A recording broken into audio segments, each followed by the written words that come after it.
Hey, everybody. Welcome back to an edition of the CruitCast with Cole Patterson. I'm Jason Sukamel. Cole, kind of been slacking. We didn't do one of these last week. Yeah. Like to make excuses. I was traveling a little bit. The winter storm threw a wrench into everything. So our apologies to everybody, but we're back on track, and we're going to try to, you and I were talking off camera, we're going to try to maybe do a couple of these to make up for that absence last week. Maybe we'll do a couple next week. But if we're being honest, Cole, it's not the sexiest time in recruiting, right? It's dead period. The entire month of February is dead period. But all that being said, we did have some pretty interesting Texas Longhorn recruiting news on Tuesday. So we'll get into that.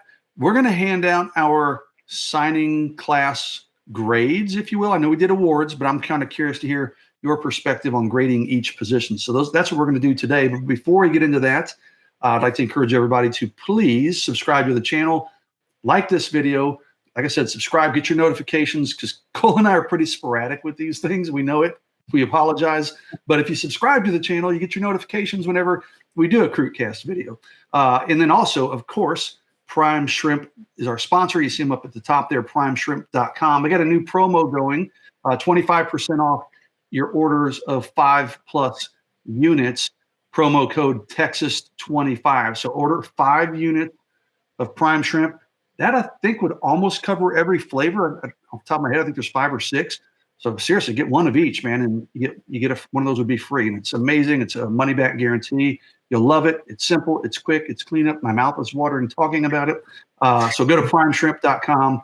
Use that promo code Texas25. All right, Cole. I kind of said it, man. If I'm not a BSer. I'm not going to sit here and tell you, hey, it's the most exciting weeks or months of recruiting. We are in a month-long dead period. National Signing Day has come and gone, but by literally a week now was a little more than a week was National Signing Day 2. But Texas still had some action. Picks up a commitment on Tuesday, a signing, if you will, on Tuesday. I say that because he signed a while back, but from Warren Roberson, the safety. You actually went to his ceremony on Tuesday, so man, I'm gonna let you take the floor. Talk about Warren Roberson as a player, which you'd seen of him in person.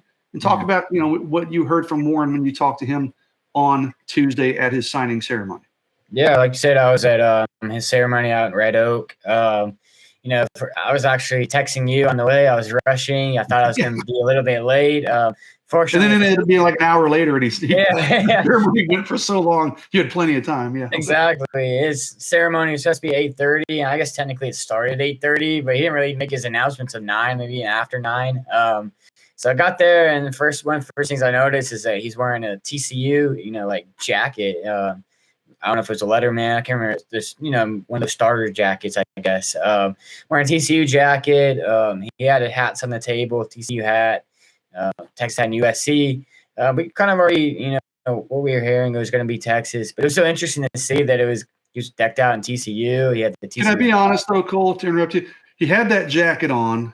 Yeah. And it was zipped up all the way up to here. So you knew he had a different color shirt on. He made sure you couldn't see the undershirt. That's for sure. Yeah, so you knew it was that pretty much said, okay, it's not going to be TCU. Yeah. Anyway, sorry to interrupt. I think even Onwar even mentioned in the Slack channel that he's I'm already predicting he's going to rip off the TCU jacket and reveal a Texas shirt underneath. And that's pretty much what he did. He had his moment. They threw a hat to him. He caught it and pretty much unzipped the whole jacket, put on the Texas hat, and everybody went crazy. We talked to him afterwards. He's kind of telling us that he did a lot of prayer about his decision. He wasn't really sure where he wanted to go. He had pretty much pros and cons. We're at USC, TCU, Texas, and even Arizona State was in the picture as well. He ended up on Texas. He took that official visit in January, and he said on that visit, he really envisioned himself at Texas. That kind of told him and showed him what he'd be doing day to day. He was around some of the players. He said his relationship with Coach Gideon, and Terry Joseph really only grew on that visit and throughout the process in general. They offered back in September, and at first it looked like he was going to come down for a game, maybe even go down to the Texas OU game in Dallas, and I don't think really any of that really occurred, anything like that developed. So it kind of looked like Texas and Roberson kind of moved their separate ways, and he ended up not signing in December with TCU, and that kind of opened the door, and Texas made a move and added another 4-star defensive back in the class. And yeah, I have seen him play. I actually saw him play against Michael Hudson, a 5-star wide receiver. He was really good. He plays all over the field. They had him on offense. They had him on special teams. They had him at DB. He kind of do a little bit of everything. And he told me that Texas wants him kind of in that nickel role, most likely. He might move around a little bit, but he said nickel is probably where he'll at least start out at. Yeah, really another 4-star DB to add to a really good defensive back class.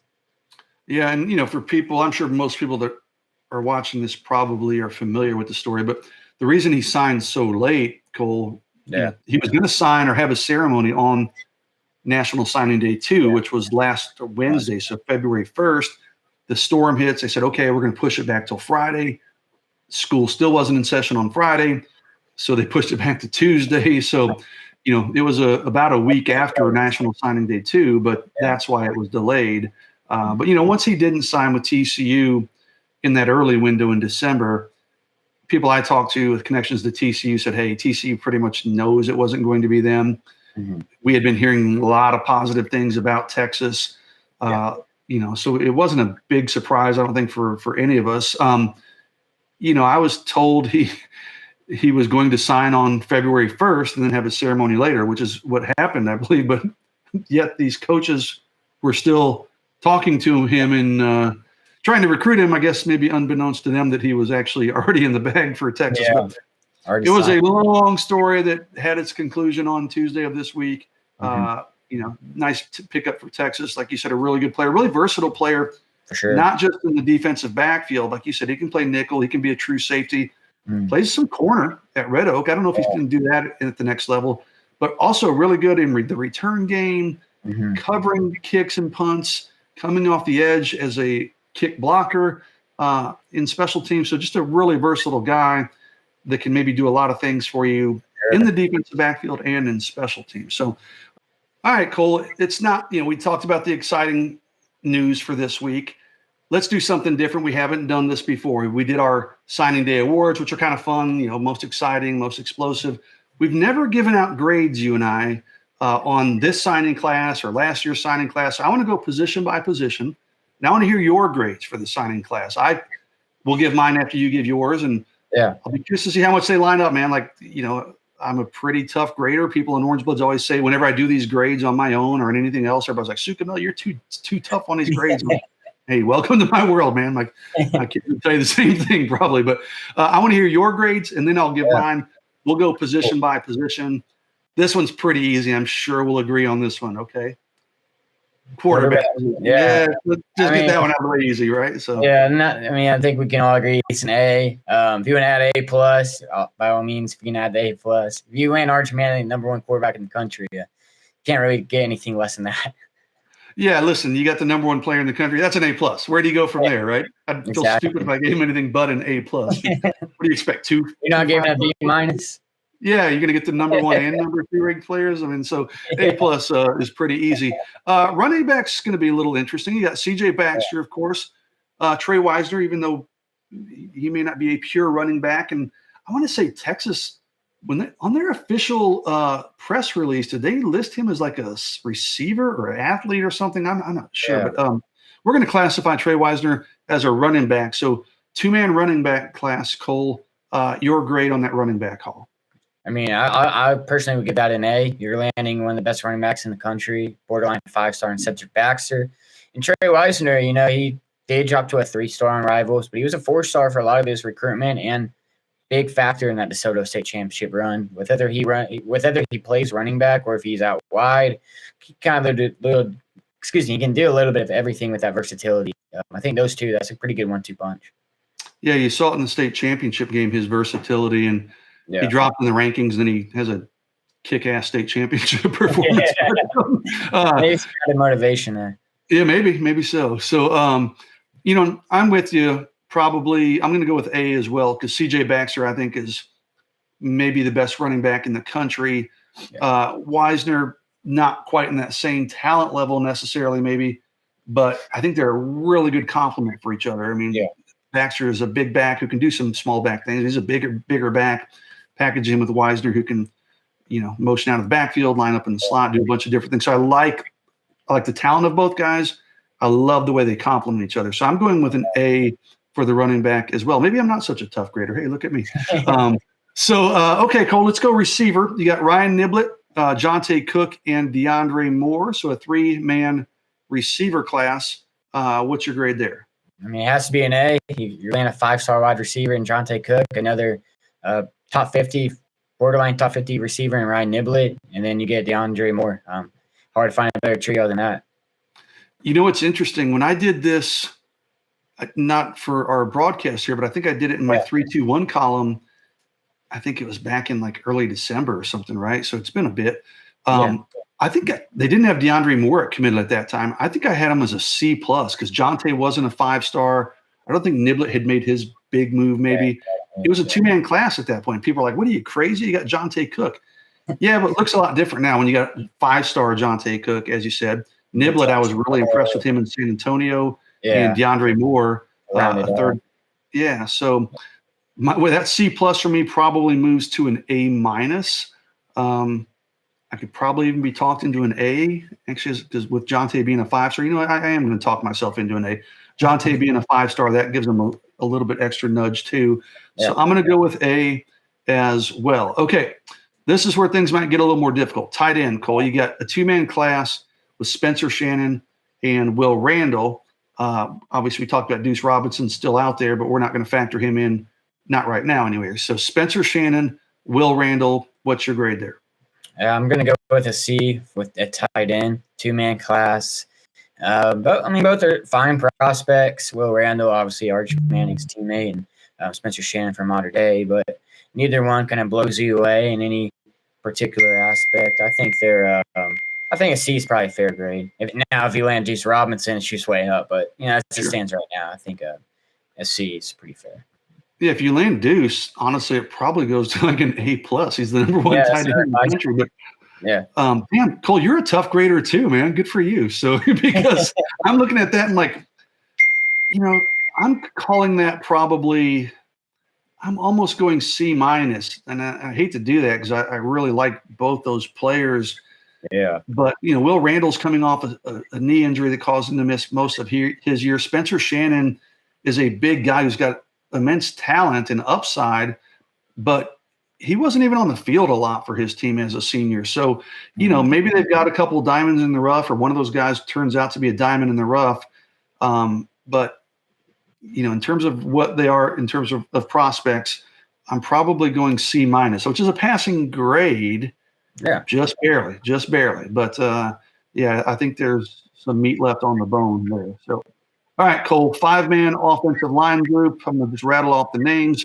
Trevor Gooseby out of Melissa, Andre Kojo, Connor Stroh, Jaden Chapman, and then Peyton Kirkland, the massive offensive lineman out of Orlando. So a 5-man offensive line class. A little bit of flexibility in this grade because it's big in numbers, but it didn't have like the huge names that we saw in the 2022 cycle.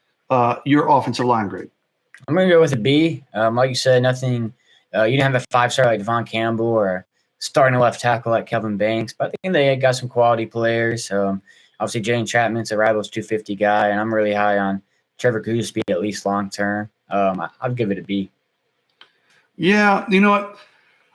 I was going to maybe go C+, but then I'm like, yeah, but they're going to get 5, and that's a tough haul for Kyle Flood the year after signing literally probably the greatest offensive line class in the history of UT football. Yeah. Hell, man, it was going to be tough to sign anybody, but much less to get 5 guys who are pretty good players. So, I'm going to go B-. I mean, I like a couple of those players. I mean, Chapman, I think Connor Stroh. Yeah, I am getting soft. I know exactly. Yeah, exactly. So don't let my kids hear that. Straight A's, kids, or you're grounded. I'm going to go with a B- on that offensive line group. I'm going to move down. I guess we'll go D tackle and we'll do D end separately. Defensive linemen and linebackers are so tricky now because you got the edge and but we're just going to go by what they're classified at. So D tackle, Texas gets Sadir Mitchell. That's their only defensive tackle take in the class. Really good player, but it's a one-man class. Cole, you're great at defensive tackle. I'll go with a B. Like I said, this is a one-man haul. Cedric Mitchell, 4-star, massive guy out of New Jersey. They beat Georgia head-to-head for him. I'd say that qualifies as a B. I'm going C plus. Maybe you know what? Maybe C. Let me talk this out because here's why. I mean, I think Cedric Mitchell's a really good player. Like you said, they beat out Georgia. They had to hold on from Georgia. Didn't go away. I mean, Georgia fought all the way till the end. So he's a good player. Before he committed as well. Who's that? Oh yeah, you're right. A&M. Yeah. The only reason I'm going C is that they wanted a second D tackle badly, and they weren't able to find it. I mean, honestly, you can make it a case if you really wanted to be strict.